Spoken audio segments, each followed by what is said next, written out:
Why? Why is it that after the Mets go ahead and sweep, curb stomp their arch rival in the Philadelphia Phillies to get within 4 games of the NL East lead, that you fast forward no later than 24 hours later and the Mets put up literally without any doubt their sloppiest loss of the regular season? How we doing, everybody? It's your guy Wardy here, and we're back at it with our latest New York Metropolitan post-game breakdown presented by our amazing sponsors at SeatGeek. Utilize our promo code WARDY10. That way you too can get 10% off your next ticket purchase. So you might as well use it for Game 2 tomorrow. This series is Jonathan toes the rubber for his highly anticipated MLB debut. Shout out to Mumu, the official trading platform of the New York Mets, but more on them later, guys. I want to know your initial reactions because I'm pretty pissed off right now. I can't lie. We're here to break down everything that you guys need to know from tonight's 7-4 loss for the Mets, but this was a deflating loss to say the least because the Mets rallied back in this ball game after they initially had themselves the lead 2-1. Then it becomes 4-2. They tie it 4-4, and here we go with the bullpen blunders. You not only have a bullpen blunder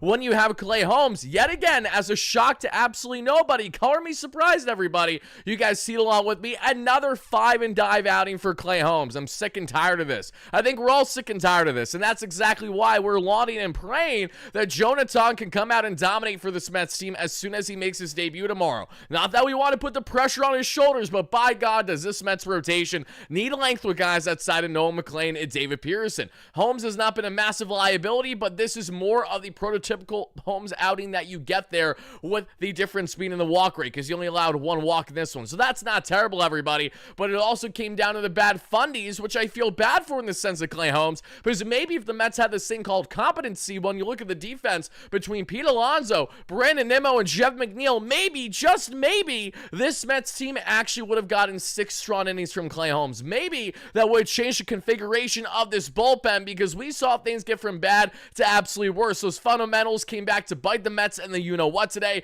Gregory Soto gets charged with no runs, but unearned, there's 3, because again, we have Pete Alonso and Brandon Nimmo bobble a ball in the same inning. What do you think is going to happen? And the Mets, unfortunately, are just not going to step up with the bats every single night. It felt like that they were going to roll over and die in this one, and unfortunately, they did exactly that. That's what's most discouraging for me. It's not just the piss-poor defense by this Mets team. That's not something that's overly concerned on a nightly basis. This was kind of an anomaly of a game of how pronounced it was with the bad funnies by this Mets club. But when you look at this Mets lack of resiliency on the offensive end after they initially tie the ball game 4-4, that's discouraging, because the Mets are showing yet again what is one of their greater flaws with their offense still this season. Even after dominating and having such an entertaining series sweep against the Philadelphia Phillies, it's a fact of the matter that when the Mets lose a lead, a tied ball game, and then it becomes a bullpen implosion from the 6th, 7th inning on, the likelihood of the Mets coming back and winning that ball game is slim to none. They just have not had that it factor still this year in that regard, and that's why I was hoping and praying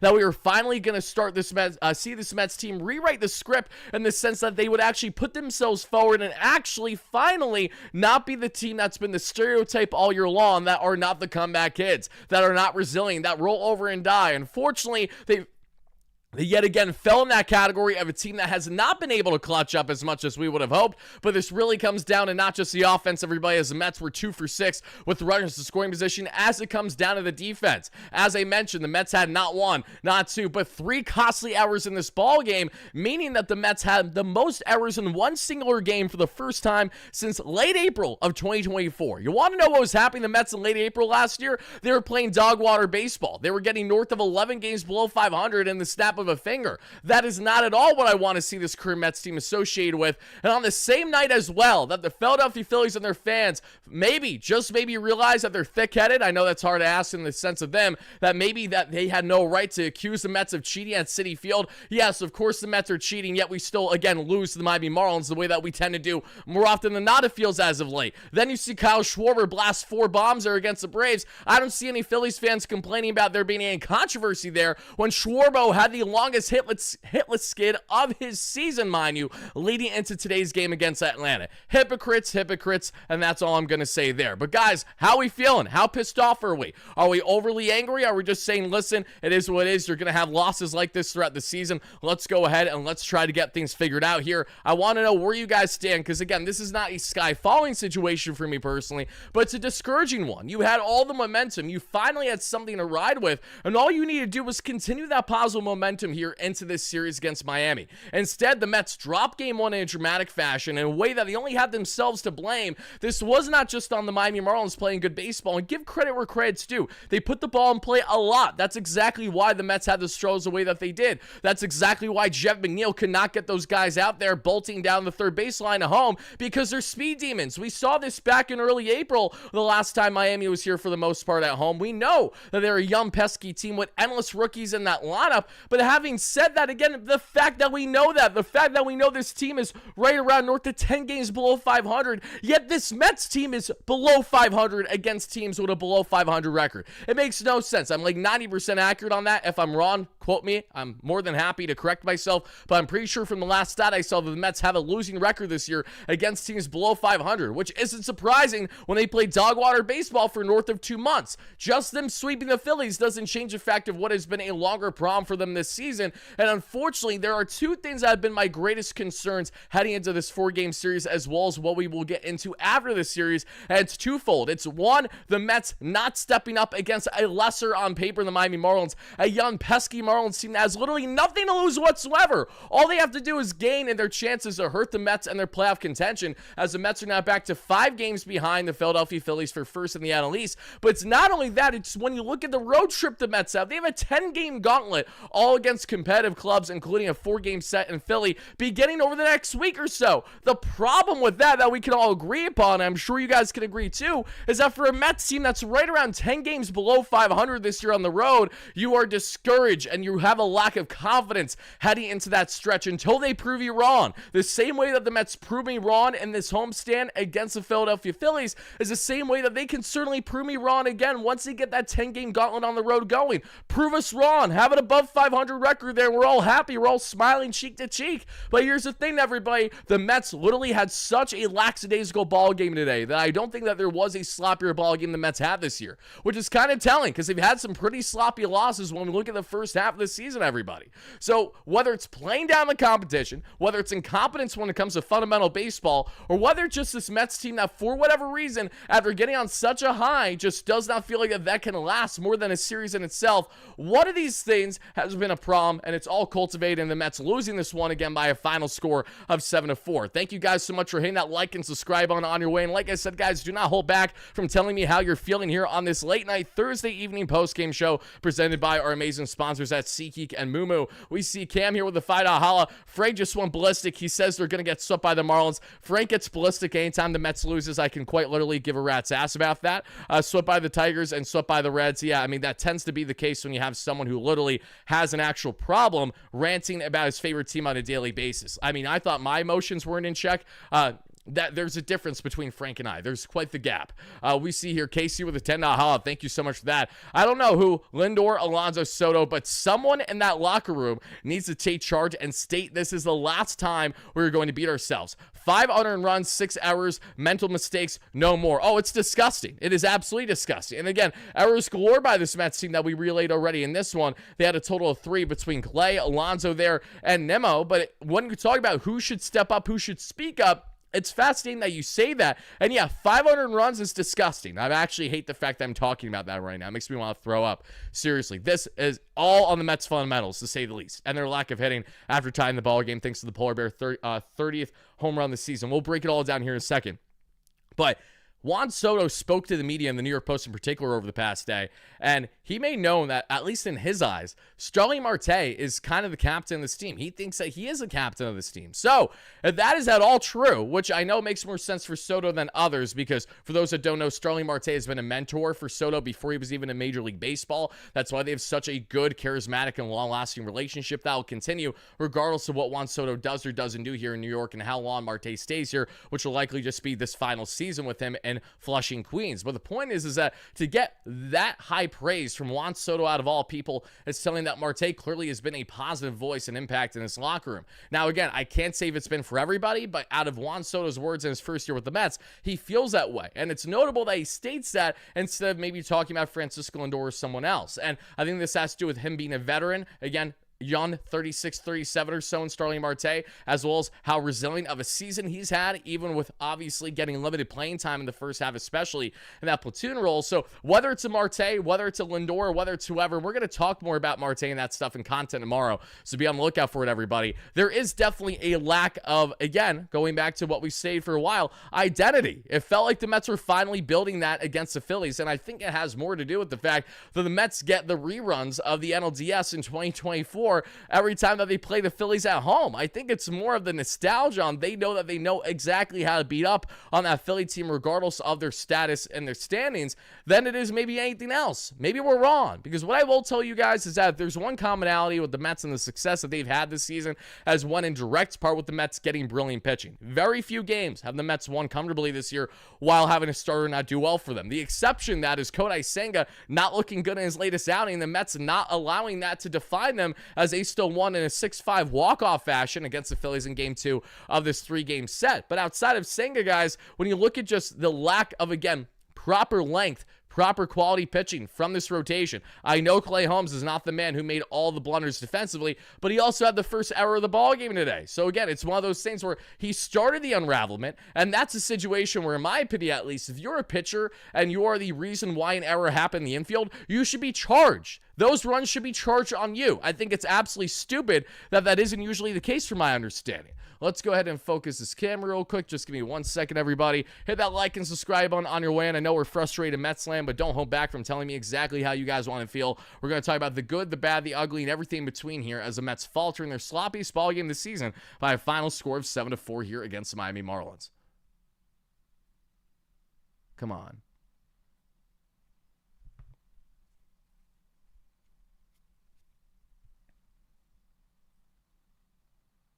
Camera, are you going to focus? Come on, camera. It does this every once in a while. It's so annoying when it does. Let's hop over here. How we doing, everybody? Let's go ahead and get a little Wardy ASMR. KCL gets your donation in a second. There we go.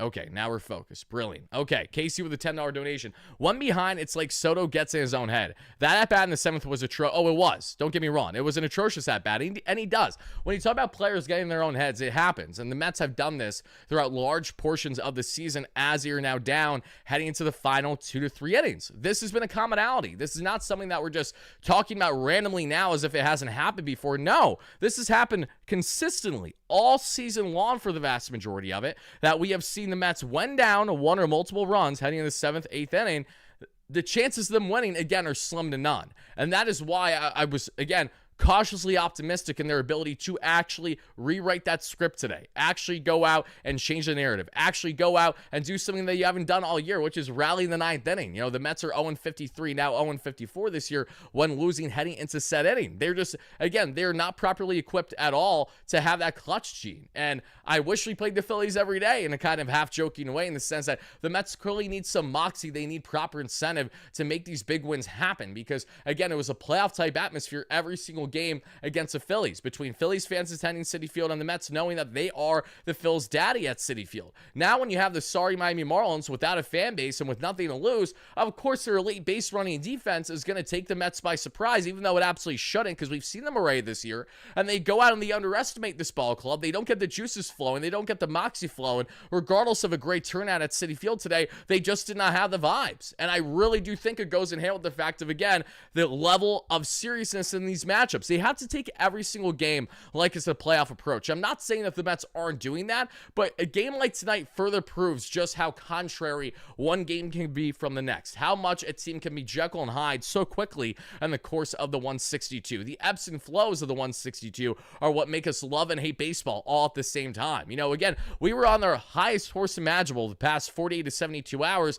and now we're come back down to reality. Now we're saying to ourselves again, oh shit, this is not good. Now the Mets need to make sure that they don't split this series, because I'm sorry, I'm not going to be content with a series split at home against the Miami Marlins when you have a gauntlet of a road trip. Like, what? Miss me with the nonsense that we're just supposed to be complacent on the Mets playing dog water baseball against below 500 teams all year long. And even though that they have stepped up against some bigger opponents, they did that against the Phillies. They done it to a degree against the Dodgers this year. They obviously didn't do it to the degree that we were hoping against the Padres, among others. But the point stands is what I'm trying to make noted here. We've seen this Mets team have some massive moments against very good teams this season. Why why in God's name can't they just do that against teams that they're supposed to do it to? Because these are the kind of games that'll come back to bite them in the ass when they talk about standing. Their potential to actually try to still push for the NL East. Their potential trying to make sure that they comfortably secure the final wild card spot if they're not going to win the division itself. You know, this is the kind of nonsense that makes me really reminded of the 2022 Mets run, because the Mets won 101 games that year. We know that. But if you remember the context of that season for the Mets, as we got into the second half,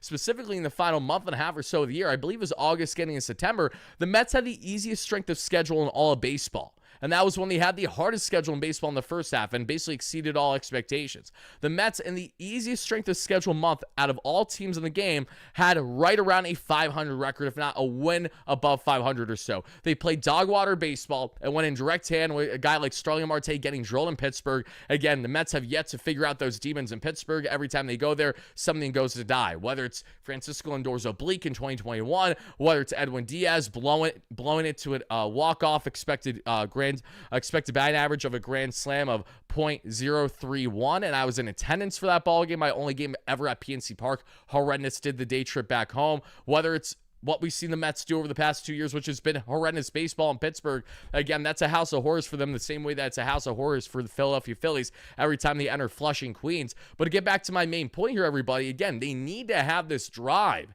And it really does appear that when they do not have this drive, they look like shit. They really do. They just have no clue how to properly get things clicked the way that they do so brilliantly when they have their playoff-type matchups against the Phillies, against the Yankees to a degree, against the Dodgers, you name it. KC, thank you so much for becoming a member. I really appreciate that, my guy. Thank you so much. Pat, thank you so much for the $1 holla. Sub 500 teams own the Mets. They really do, Bobby G, as frustrating as it is to say. Broken Jester, my guy, with a $5 holla. On a positive note, after 40 years of being a fan, I finally caught a home run ball on it. Oh my God, that's amazing. That, guys, this is actually important news. Broken Jester is a member of the platform that we're relaying right now. Attends basically every single game for the most part, at least it feels that way.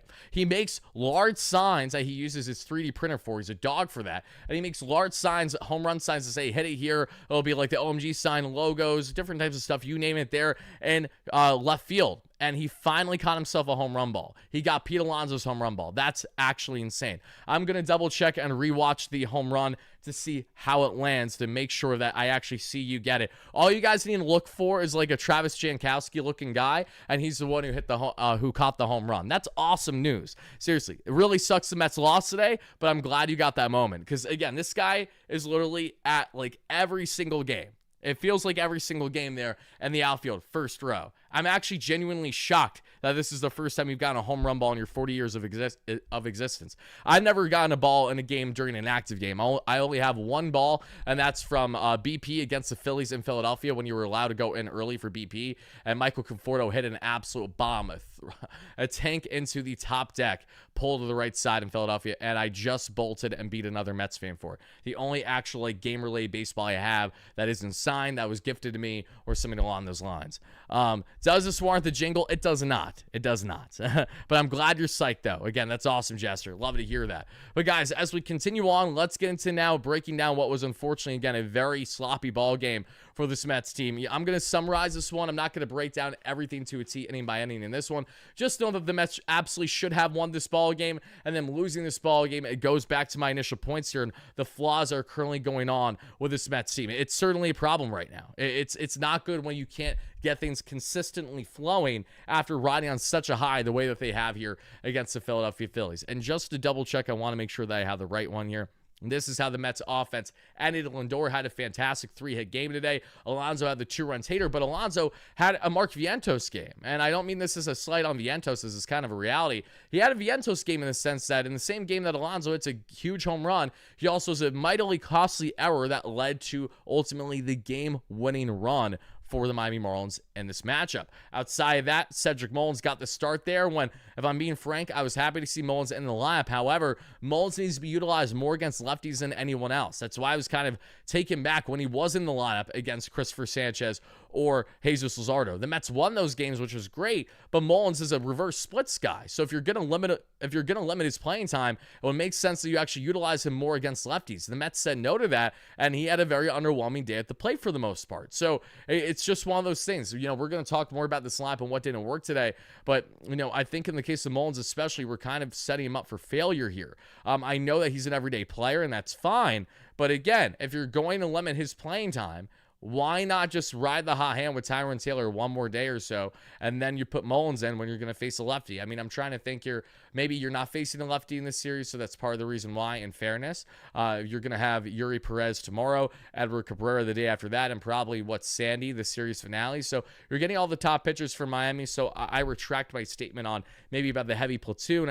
Again, for a guy who hasn't played in multiple days, I'm not shocked that against right-hand pitching that he has, a little over 600 OPS against this year, that, oh, wow, he had himself a bad lackadaisical game, which was the case for the vast majority of this Mets team. But as we saw there in this ballgame, everybody, it began early for Miami. They got back-to-back singles after one out there, and then they got a quick 1-0 lead as Ramirez, their catcher, had himself a sac fly. That did it for the first. In the bottom of the first, Francisco Lindor led off the inning with a single right up the middle, and then Alonso had himself his 34th double of the season, everybody. So the Mets have runners in scoring position right away, and Brandon Nimmo, who stepped up for the Mets plenty in that series against the Phillies, steps up yet again here with a big double himself right away to give the Mets that early 2-1 lead. His 24th double of the year there for Brandon. That's all she wrote. As we get to the second inning, it's a clean inning of work there for Clay Holmes. In the bottom of the second, we saw the Mets go down there 1-2-3 as well. After that, we see a hit by pitch Xavier Edwards to kickstart the inning. He would steal his 24th bag of the year there shortly after, begin the top of the third. And then we would see everybody a fielder's choice, which was very frustrating. Ties the ball game 2-2. Jeff McNeil cannot get the relay throw there in time. Xavier Edwards is bolting down the third baseline, and that will make it a tied ball game. Afterwards, we would see, unfortunately, Clay Holmes not able to make the catch there. That makes it a 3-2 ball game. And this is exactly what I mean, though, guys. Clay can't make the play with the catch as he's trying to field that going down to the first base, to the first base bag. That makes it 3-2 Miami. Why is it that starters who are the reason for the errors are also somehow, some way not charged for the runs that they themselves cause? Like, that's such a stupid rule in MLB baseball. I think there's no denying that that's something that should be changed. If you are a starter that had a costly error and you pitched that entire inning or so, and the runs come in to score because of an error that you initially caused, that should be charged onto you. It should not be a Clay Holmes final line of 5 innings, 4 total runs, but only 2 earned. It should be 5 innings of 4 earned runs. This was all on his or maybe at least 3 to 4, right? I'm not going to put all the blame when we look at the case there in Alonso Nimmo. Or am I yapping about all this when in reality that actually isn't the case? I don't think so. But I just don't understand it. It ruffles my feathers. Unless I'm reading this wrong. If I am, then I apologize for that. But as we continue on from here, everybody, it would be a 3-2 Marlins lead. And then Otto Lopez in here makes it a 4-2 ball game as he rips himself a single there of a liner. So, okay, folks, right away it's up 4-2 is Miami as we then head to the bottom of the third. And the Mets don't do anything outside of a Lindor single. A half inning later, we see nothing there for Miami. Then in the bottom of the fourth, we see the Mets get nothing going with two men getting on base. That being Jeff McNeil getting on with a hit by pitch that gets him in a scoring position after a pass ball, and then a Cedric Mullins walk. But that's all she wrote, everybody. Then we see in the top of the fifth, what do we see? Clay Holmes work his final inning of the ball game, everybody, as Clay would give up a single, but that's all we saw there in the fifth. Then we see there in the bottom of the fifth, Juan Soto gets on with a 1-out walk. And then the Polar Bear ties it, that being Alonso, everybody. Alonso, with his 30th home run of the year, gets all that one. That would make it 4-4. Here comes Ryan Stanek there, everybody. And as Ryan Stanek comes in, Ryan Stanek would somehow, some way get out of a 2-on, no-out jam after he initially allowed guys to get on there that we saw with the back-to-back walks on Hernandez and Acosta. He would get a huge double play ball, and then he would get a flyout to end the inning. But guys, going back to Clay Holmes here just for a second, everybody. Again, I was very discouraged with this outing for Clay. That's pretty much why I keep reiterating it. So because of that, I am going to be giving Clay Holmes today a 3.5 out of 10. I really did not love what I saw from him. The lack of put-out pitches, the lack of getting swing and miss on this Marlins team that bites a lot. They swing a lot. Again, I know that they're young and vibrant, but they're also lacking discipline, and Holmes did nothing to take advantage of that. Yeah, I'm really not overly satisfied with what I saw from Clay today. So I'm going 3.5 out of 10, and I think Clay Holmes proved yet again why guys like Brandon Sproat and others need to get up here sooner rather than later to either be piggyback options or at least guys that can be utilized in various ways for this Mets club, right? You have nothing to lose at this point if you're the Mets. You only have I'm sorry, you have nothing to lose. You have everything to lose, I should say, in the Mets case here, because you don't have a situation right now where the Mets are heading into, playoffs comfortably. They very well could not make playoffs if things go awry for them over the next couple of weeks. So they have to continue to put the pedal to the metal here, and they need to get something going. Otherwise, we are going to sit here and rant yet again after even having such a high biggest series sweep, biggest series win of the year there against the Philadelphia Phillies. And I don't think there's a ton of pressure for Tom tomorrow. I just hope he goes out there and tries to be as calm, cool, and collected as he could possibly be. Sproat is supposed to be up with his Mets team sooner rather than later. From everything that's been relayed in the public eye, as well as what I've heard in the industry, is that he will get the call. It just appears that at this rate right now, it may not happen until after the weekend.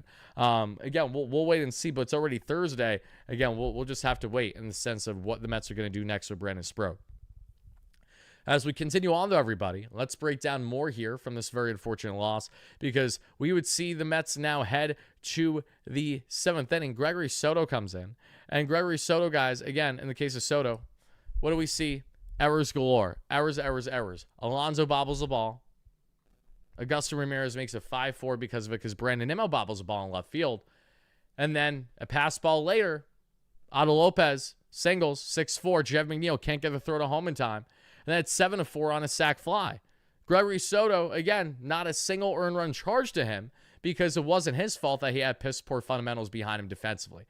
Really, really annoying, if you ask me, because this was a game that, again, you not only wasted Soto's outing, but you also did not do anything whatsoever once you found yourself down 7-4. They rolled over. It's always frustrating when they roll over.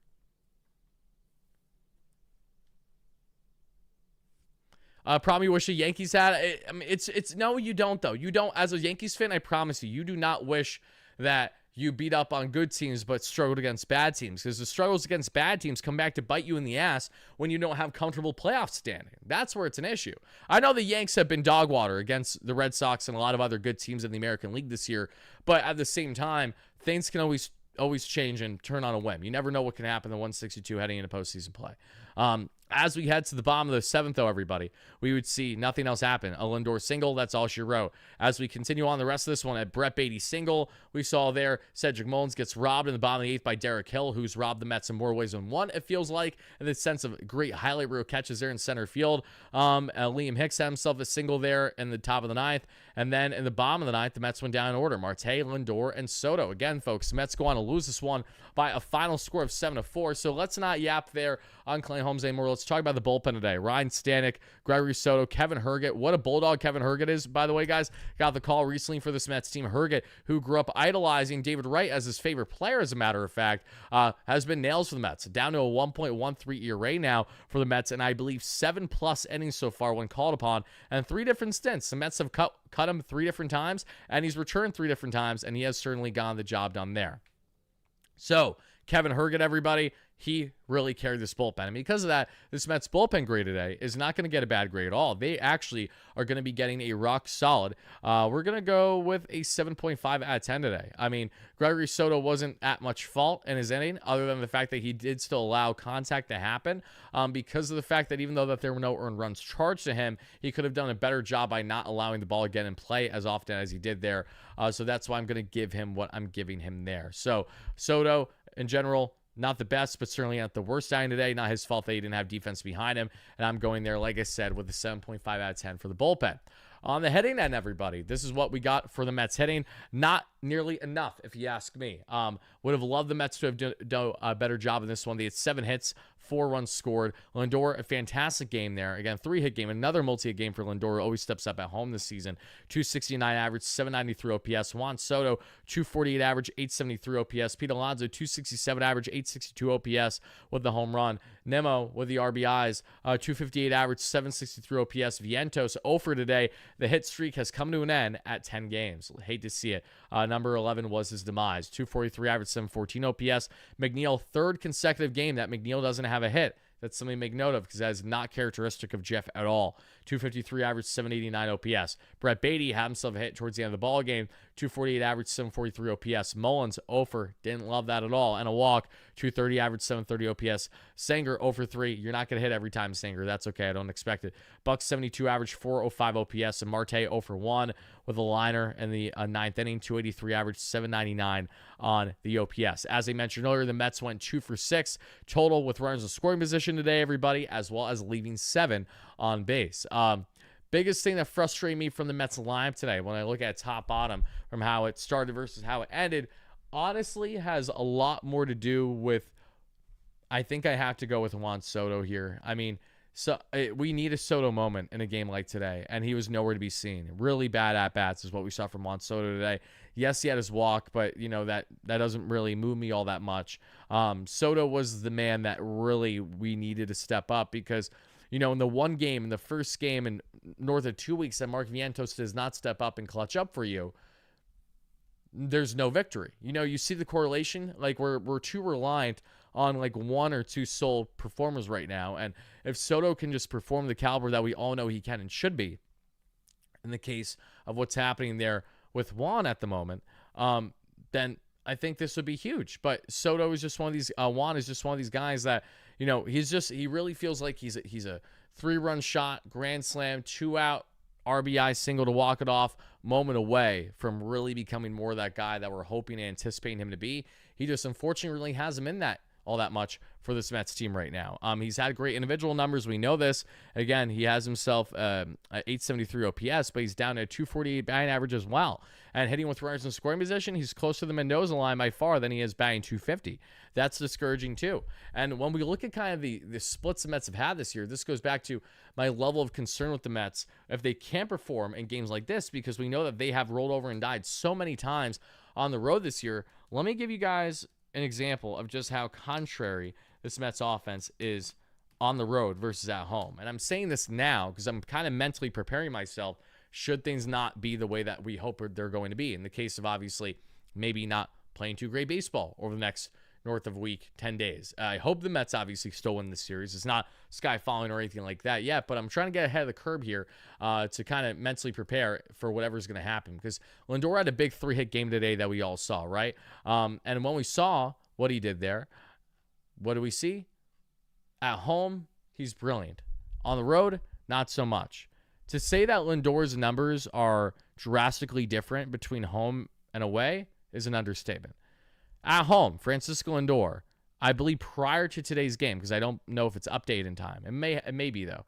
313 average, 375 on base, a 535 slug, 16 home runs, 43 RBIs, 9 stolen bags in 68 games, and a 910 OPS, good for right around, 30% above league average as a batter.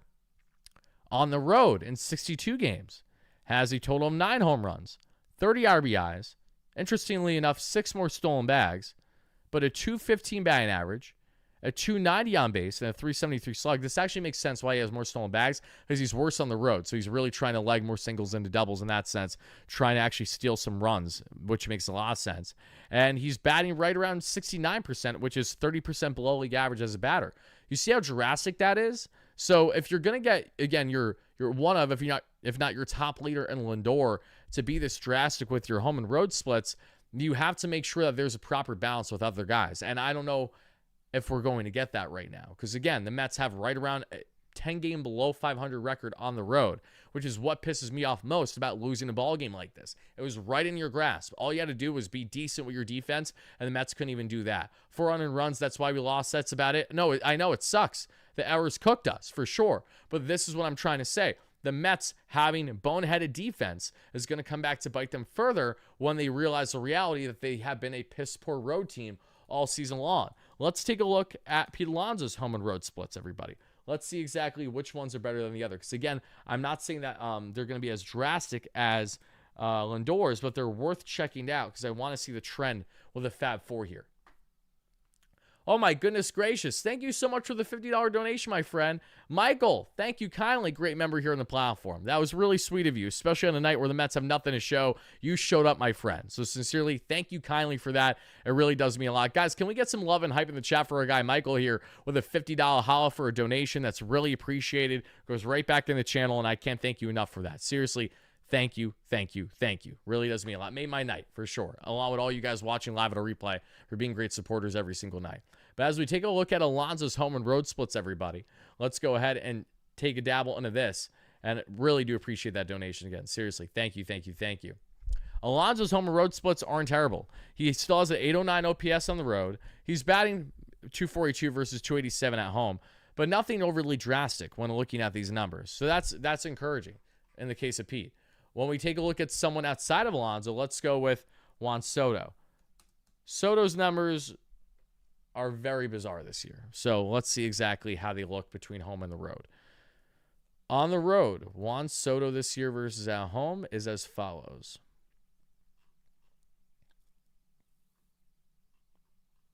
At home, Juan Soto is batting 244 with 846 OPS, 15 home runs, 43 RBIs. On the road, 3 games less, 258 average, 403 on base, and a 511 slug. So not drastically better, but better with a 914 OPS, 17 home runs, and 36 RBIs. So that's Juan Soto's numbers. Let's take a look at Nimmo's. Let's see what these are looking like. And then we're going to get on to 2 more guys I have in mind. I just want to check these numbers up to see how different they may look.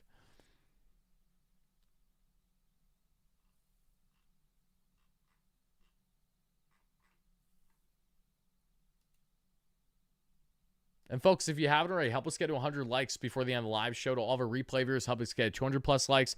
Thank you guys kindly for that. Oh, I know Soto's numbers suck with runners in scoring position. I relayed that earlier, Ray, though.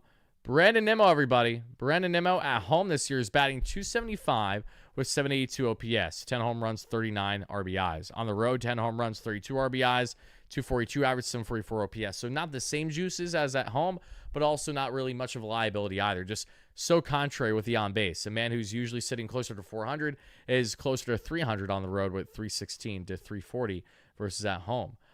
So between Nimmo, Lindor, Soto, and Alonso, that's what you guys got. So now let's check here. Brett Beatty. Brett has been swinging the bat much better as of late, so I'm curious how much that's translated into these numbers as well.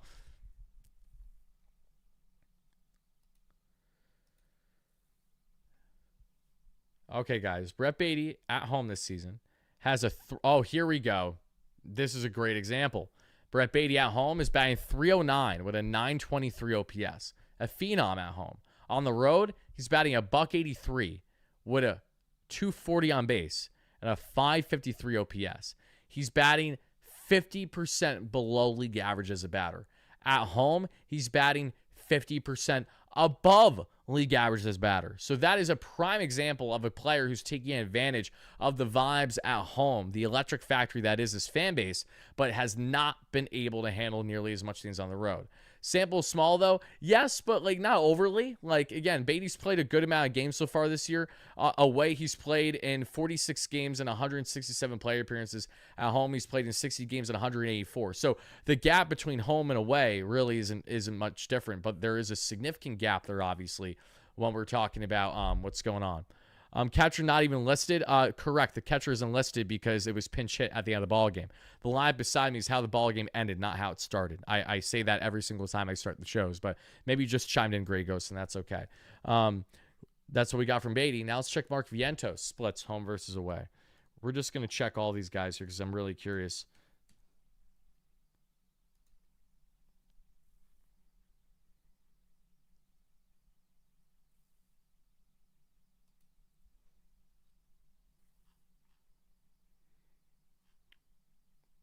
At home, everybody, 240 average, 720 OPS.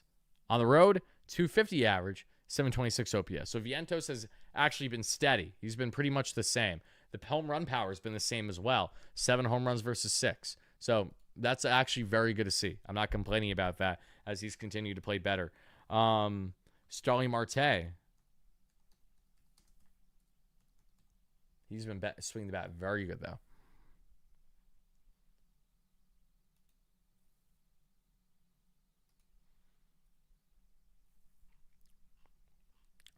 Marte splits. Reverse splits, kind of, in the sense of power. Marte at home, 276 average, 717 OPS. On the road, granted, limited sample size here, only 35 games, but we're looking at 292 average, 901 OPS. So Marte has been that guy. So who hasn't been that guy else on the road for the Mets? I'm trying to think. Are McNeil's road numbers really that bad? I feel like that isn't the case because Jeff has been pretty steady all season.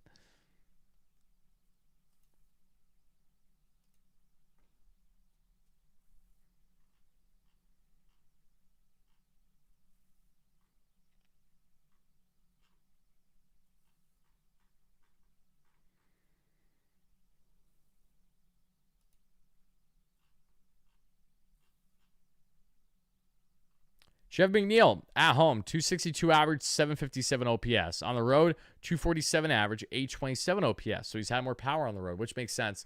So we have seen him hit a lot of bombs outside of Citi Field this year, it feels like.